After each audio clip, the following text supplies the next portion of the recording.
Hello class 11 commerce. As you know that we were on the revision series, so this is your last revision lecture video of chapter number 1, nature and purpose of business.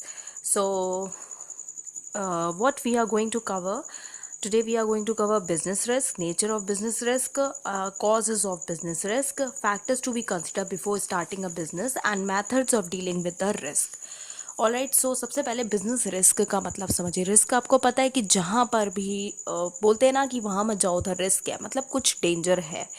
ऐसे ही business जो होता है उसमें कोई ना कोई risk ज़रूर होता है। बिजनेस बिना रिस्क के नहीं होता है। It refers to the possibility of inadequate profit or even losses due to uncertainties or unexpected events। अब जैसे ये कोरोना आया है, किसी को पता था कि जैन से पहले कि कोरोना जैसी कोई बीमारी आएगी और हमारी लाइफ में इतना चेंजेस करेगी, 3 महीने हम लोगों को लॉकडाउन में बैठना पड़ेगा, हमारे सारा बिजनेस चौपट हो जाएगा, कुछ भी नहीं हो पाएगा। तो ये क्या होता है, ये रिस्क ही होता है कि अनसर्टेनिटी। देखिए आप, फ्यूचर के बारे में किसी को कुछ नहीं पता है, फ्यूचर में कब क्या हो जाए पता ही नहीं चलता है।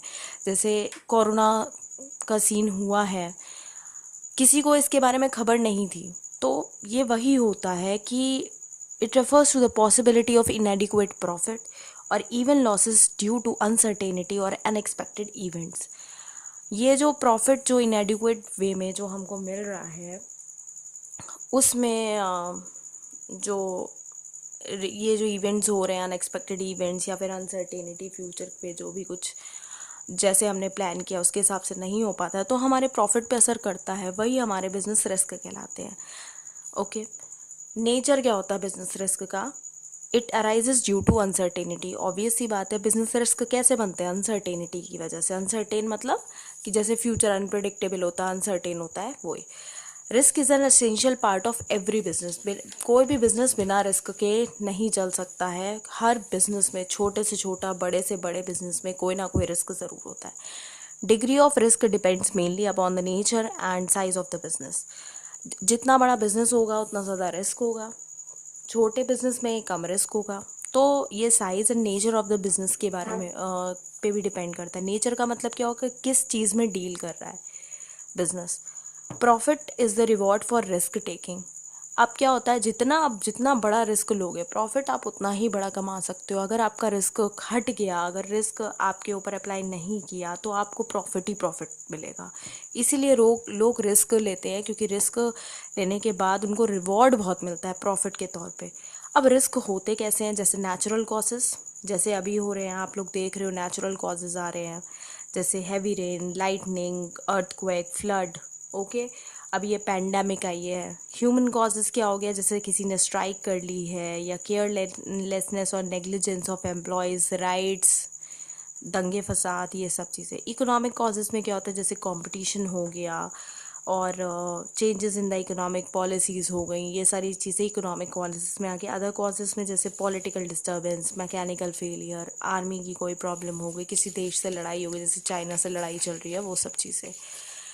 अब नेक्स्ट टॉपिक है कि कौन से ऐसे फैक्टर, एक और पढ़ ले रहे हैं इससे पहले, कि ऐसे कौन से मेथड हम यूज़ कर सकते हैं जिससे हम रिस्क को डील कर पाएँ।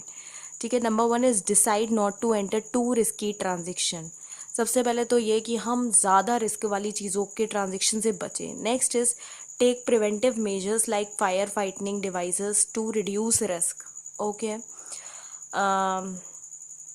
जैसे फायर फाइटनिंग डिवाइसेस आपको पता है क्या होते हैं, कि जैसे किसी भी ऑफिस में फायर फाइटनिंग डिवाइसेस इसलिए रखे जाते हैं कि इन केस कभी कुछ फायर फाइटनिंग हो गई, वहाँ पे कुछ आग वाग लग गई, आग जली हो गई, तो उससे हम अपने आप को बचा पाए। ऐसे ही हमको अपने रिस्क मैनेजमेंट के लिए कुछ प्रिपेयर पहले से ही करके रखना चाहिए। Take insurance policy to transfer risk insurance company. हमें इंश्योरेंस हर चीज़ का कराना चाहिए। जितनी भी बड़ी फर्म्स होती हैं, कंपनीज़ होती हैं, आप ये भी सर्च करिएगा कि कौन सी कंपनी ने कितने कितने रुपए के इंश्योरेंस करा रखे। जो रिलायंस इंडस्ट्रीज़ है ना, उनकी कंपनी जितने की है नहीं, उससे 10 टाइम्स ज़्यादा का उन्होंने इंश्योरेंस करा रखा है ऑलरेडी। तो ये चीज़ भी बहुत ज़रूरी होती है कि आप सब कुछ इंश्योर्ड करा के रखो। Assume risk by making provision in the current earning as in the case of the provision for bad and doubtful debt. See, provisions बनाने पड़ते हैं, प्रोविजंस क्या होता है, अलग से ही पैसा पहले ही निकाल के रखो कि इन केस अगर कोई प्रॉब्लम आ गई, अगर हम रिस्की चीज़ में जा रहे हैं, कोई प्रॉब्लम आ गई तो हम ये प्रोविजन से पैसा निकाल सकते हैं. Next one is share risk with other enterprises as manufacturer and wholesaler may do by agreeing to share losses which may be caused by falling prices. तो होता क्या है कि हम अदर एंटरप्राइजेज या मैन्युफैक्चरर के साथ अपना रिस्क शेयर कर सकते हैं. कैसे कि जैसे मैंने उनको कुछ सामान बेचा, ठीक है, तो मेरे को कोई सामान 100 रुपये का मिल रहा है और मुझे पता है कि अगर ये मेरा सामान नहीं बिका तो फिर मेरे लिए बहुत रिस्की हो जाएगा. तो आप क्या करोगे, आप वो डिवाइड कर दोगे, आप सामने वाली पार्टी को वो पूरा प्रोडक्ट बेच दोगे और आप कहोगे कि अब ये रिस्क आप पे ट्रांसफ़र हो गया है, तो वो उसकी लायबिलिटी बन जाएगी कि अब वो किसी को बेचे, वरना वो रिस्क उसके ऊपर आएगा. तो अपना रिस्क जो होता है वो कम तो नहीं कर सकते हो, आप उसको डिवाइड ज़रूर कर सकते हो कि सब लोग जो भी लॉस होगा वो सब मिल बांट के कर लेंगे. अब नेक्स्ट जो टॉपिक है वो ये है कि ऐसे कौन कौन से फैक्टर्स होते हैं जो आपको ध्यान में रखने होते हैं कोई भी बिज़नेस शुरू करने से पहले. कोई भी आपसे पूछेगा भाई बिज़नेस शुरू करने वाले हो, क्या है दिमाग में, सबसे पहले selection the line of the business.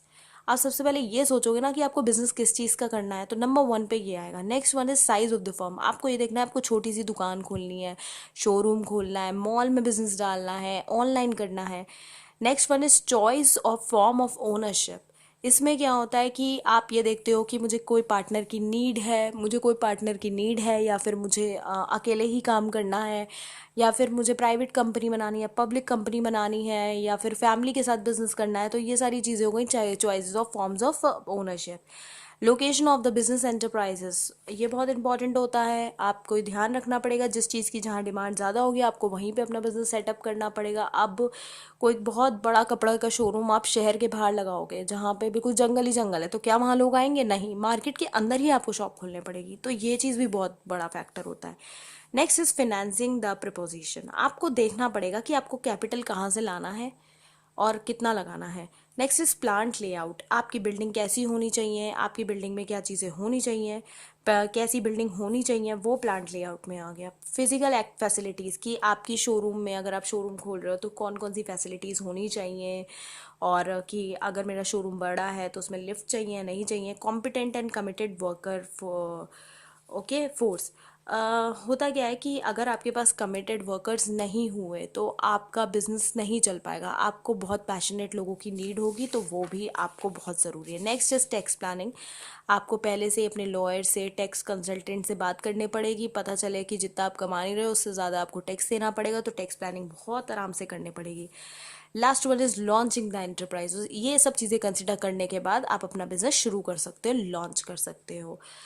I hope students ये चैप्टर आपको बहुत अच्छे से क्लियर हो गया हो. इन केस आपको कोई भी प्रॉब्लम हो तो आप प्रीवियस वीडियोस देखिए, ये वाली वीडियोस देखिए, नोट्स पढ़िए, और स्टिल अगर आपको नहीं समझ में आ रहा है तो प्लीज़ आप मुझसे पूछिए. I will again shoot the video for you. और पर्सनल गाइडेंस चाहिए तो यू कैन कॉल और कॉन्टैक्ट मी और text me on WhatsApp any time. Thank you students.